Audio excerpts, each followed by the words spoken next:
Hello, welcome to Unicorn Princess Tarot. So, ito yung reading natin for Earth Sign, Taurus, Virgo, Capricorn. Take only what resonates. Sa mga hindi pa nakaka-subscribe, alam niyo na ang gagawin. Subscribe na lang sa ating channel. Hit the notification bell.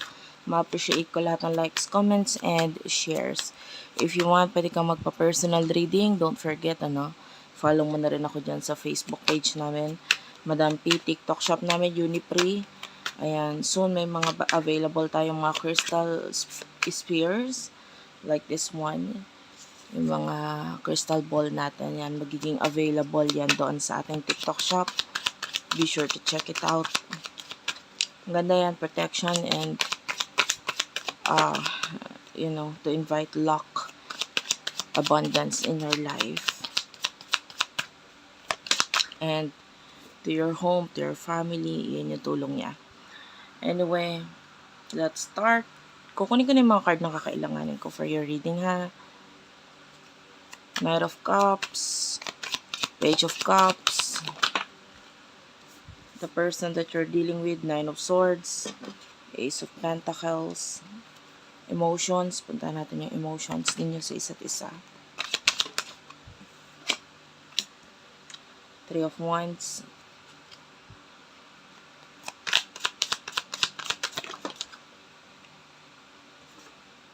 Six of Pentacles, okay, Ten of Pentacles, Nine of Pentacles, in the near future, Four of Cups, Ten of Wands,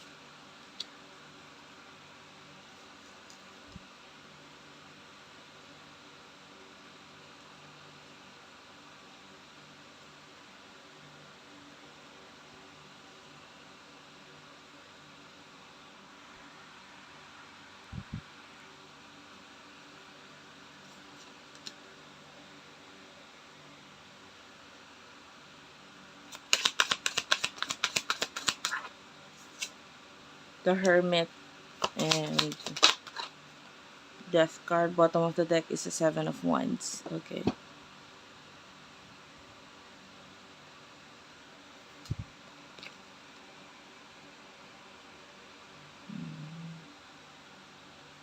I feel like sa connection na to, may mga bagay or may mga tao na mahirap tanggalin. You're growing. Continue mo lang yung ginagawa mo sa sarili mo. I feel like a lot of people, kahit ikaw magiging proud ka sa sarili mo. May iba sa inyo, pwede may mga sinishare na stories or post regarding whatever you do. Maybe it's part of your hobby na nakakatuwa, no? Nakaka-proud. And yung iba, pwedeng parte ito ng kabataan mo. Or may mga involved dito na, I don't know if it's children or maybe na ilalabas mo yung inner child mo with regards to whatever you're doing here. Maybe may kinalaman sa paghahalaman, pagpapalabas ng creative side mo. So, nakakita tayo ng mga ganun sa'yo. The person that you're dealing with, I'm seeing a lot of problem dito sa taon to. Especially sa kung ano man ito new beginnings na pinagdadaanan niya ngayon. Meron. Namamblema siya, nai-stress siya, nahihirapan siya, hindi niya kalain. And itong person na ito,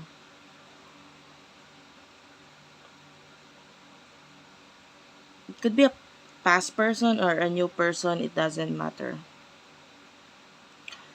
Pero nandun yung ang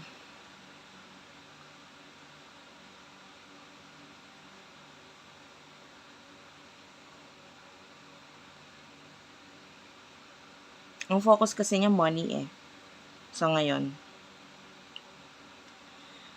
Kaya lang, ang dami niya pang dapat matutunan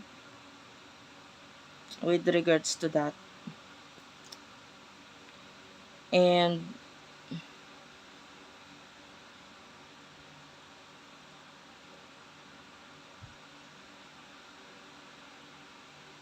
Honestly, nakakita tayo dito na ng energy na itong person na to. Excuse me. Is, pwedeng very proud siya. Ipapakita niyang okay lang siya. Pero deep inside, hindi talaga eh. Marami siyang dapat ayusin. Marami pa siyang hindi alam. More on sa career niya yun. Sa career. And, I feel like you miss this person. This could be a person in the past. Past person, new person, it doesn't matter. Nandun yung willing kang tulungan siya. Or ikaw yung tipo ng tao na talagang gusto po ng partnership or pakikipagtulungan dito sa taong to. Yeah. And namimiss mo siya.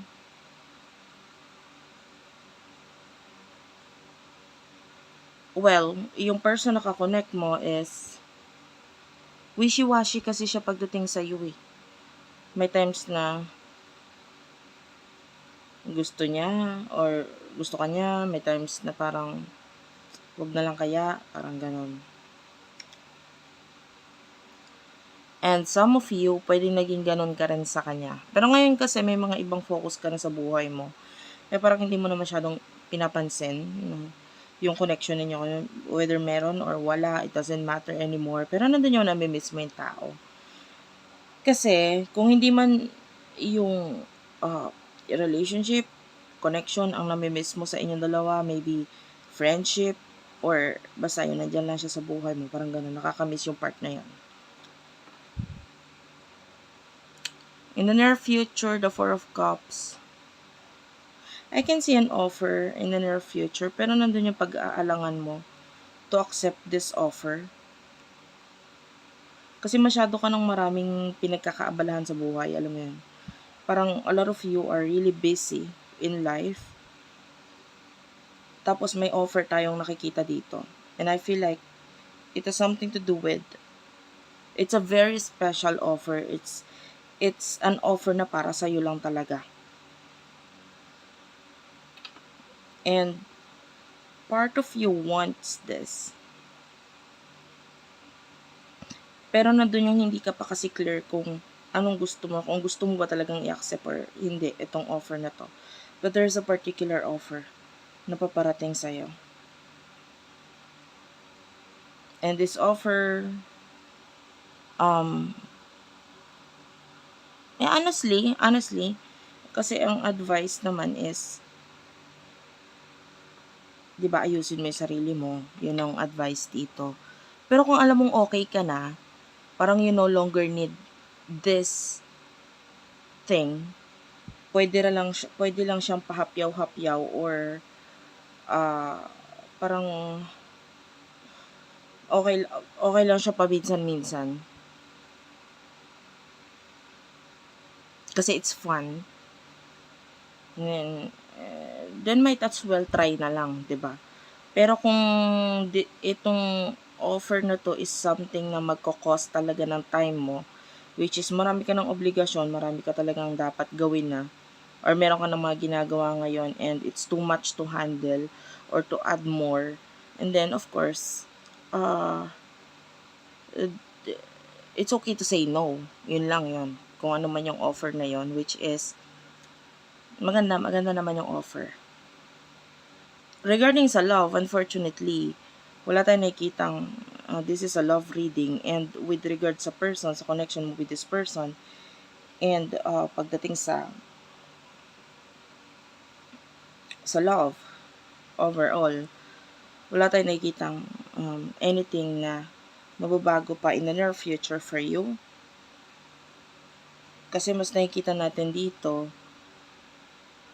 maraming magugulo sa side ng person na kakonect mo. Maraming dapat ayusin doon sa part niya. And parang hindi ito yung time na para ayusin or gawa ng paraan itong connection nito if this is a past connection. Okay? mas nakikita natin, kailangan ayusin niya muna buhay niya. Kailangan mag-focus muna siya kasi hindi naman all the time love naman talaga, 'di ba? Or relationship. May kanya-kanya din tayong buhay, kailangan din fokusan 'yon. So, yun nakikita natin. And this person, kailangan magkaroon siya ng plano, kaayusan sa buhay niya. And hindi mo kasi pwedeng, I know, a lot of you, ikaw yung tipo ng tao na tatry mong correctin or ayusin ang person mo. Or, hindi lang sa person na ito, no? Pero sa overall, pag ikaw ay nakipagrelasyon o nakipag-connect, tinatry mong ayusin yung person mo. No? Na parang, especially Virgos, no? This is an earth sign. So, tinatry i-correct or ayusin yung person. Pero sometimes, hindi mo pwedeng ayusin yung tao kung siya mismo sarili niya, hindi siya willing maayusin. So, nakikita natin dito, in the near future, nandun yung part ng person nito at part mo na kailangan ayusin nyo muna, kanya-kanya ninyong sarili, hindi yung hindi yung connection ninyo or what, you know. So, yeah. Anyway,